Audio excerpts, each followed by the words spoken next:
guys, welcome back. Dan Eastland with Dogwood Custom Knives. Again here with Chef Mussman from Unsuke Restaurant Group in Atlanta. We're going to do trout today. We're going to start off with base camp. We cheated. We got a couple of trout fillets because I'm not the fisherman that I thought I was. We're going to do a little version of a trout almondine with some jasmine rice.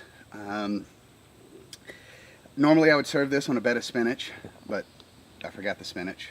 So in your mind, when you see the finished shot, just imagine that trout laying on a bed of fresh spinach that you had in your cooler. For backcountry and short trip, we're going to do a little fish soup. One of the things I learned in the jungle is it's all about calories.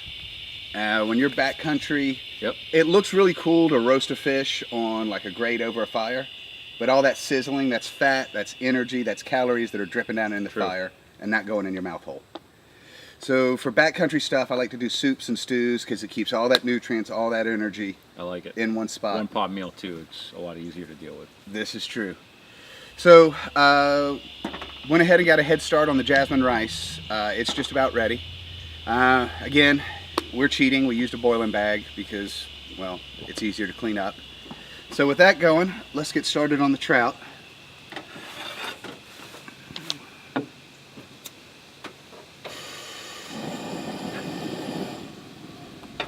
Alright, we're going to use a little butter. Actually, I'm going to think ahead this time and not scorch the pan. Smart, see? Real smart. That's what happens when you stand next to a professional. You know, don't give me any of that. Alright. I don't need to get nervous on me. This is a little flour and oregano.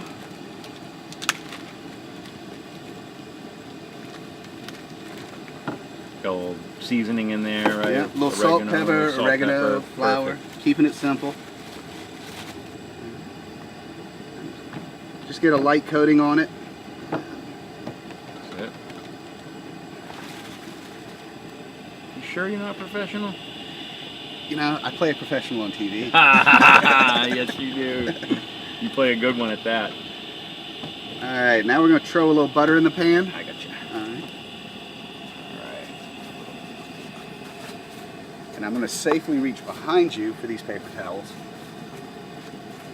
When I was in culinary school, I had a chef. He was a pastry chef. And he had a bumper sticker on his briefcase. And he used to walk around in the school and it said, "Butter eaters make better lovers."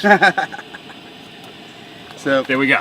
I did a lecture course down in Louisiana, and they were talking about sauces. And they said, anything wrong with your sauce, either add a pound of butter or a pound of sugar. Whatever's wrong with it, it'll fix it. Alright, foaming up nice. They said you want to get a little brown, right? Exactly. So we're going for richness, a little nutty flavor. Yeah, a little beurre noisette, they call it, or hazelnut kind of toast. That's the milk solids in the butter that's all sputtering around there. You know, butter is about 80% fat, so the other 20% is milk solids, and that's what kind of boils off. And once that all boils off and stops sizzling, we'll start to brown those solids down, and then the fish hits the pan. Now these European butters, they've got a little more solids fat. Don't they? A little more fat content. Oh, more fat so content. Higher fat, so less solids, right? And as we know, fat is flavor. All day long, every day. All right, so we kind of stopped sizzling. You're not hearing so much noise. So we're about ready to go with the fish. If you just give them a little, pat them off a little bit. Bad boy, bad fish. Bad fish. Get that excess off. Skin up or down? And skin down and put it in the pan away. Okay, or toward me, so you splash me with hot oil. Oh, that kind of away. I'm sorry, I was terribly confused. Away from us. I thought you meant away from the camera. Perfect. So we got those in skin side down. We got our heat cranking. You notice I'm not shaking the pan around, right? We want these to crisp the skin. Almost going to get this trout cooked through before we do the first flip. And I've done this recipe with whole as well. You know, when they're just opened up, sometimes I have to take the head off to fit them. Yeah. Well, and I've had luck. I might be cheating here, but I'll put one side down, and when I can see inside the cavity, as the meat gets white on one side, yes, flip it over. Yes. Meat turns white on the other side. That's not and a we're cheat. good to go. Not a cheat at all. That's using your noodle. Yeah. So we're starting to see the fish start to cook around these thinner edges and kind of near the tail. And that's okay, that's what we want to see. And if you're getting some crispy, sticky stuff in the pan, don't worry about it. That's actually a good thing. Yep.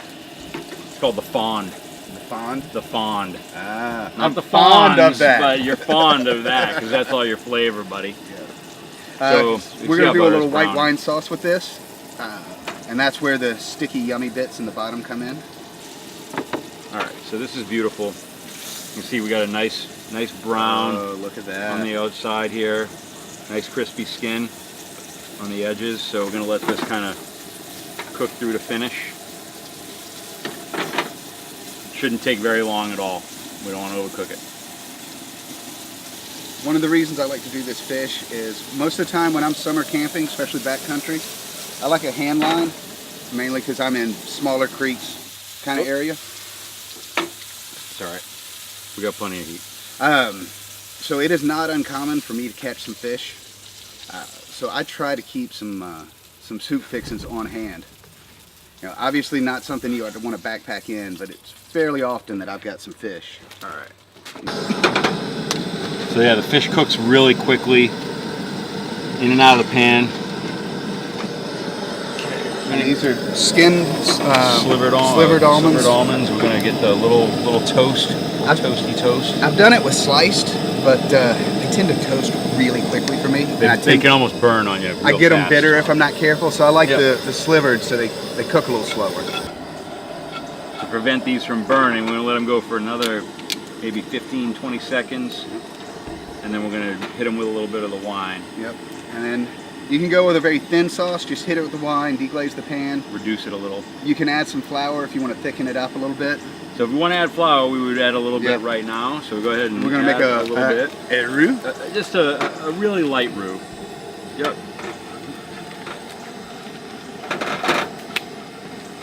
See, now you can see the bottom of the pan where it pulls away. Yeah. So let's go ahead and hit it with a little wine. These are Slice of nutty toasty, brown. beautiful. Yep. A little more. Beautiful. Julia Child says, I love cooking with wine and sometimes I put it in the food. Huh.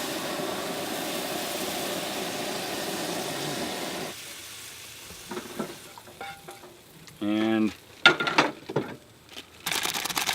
beauty.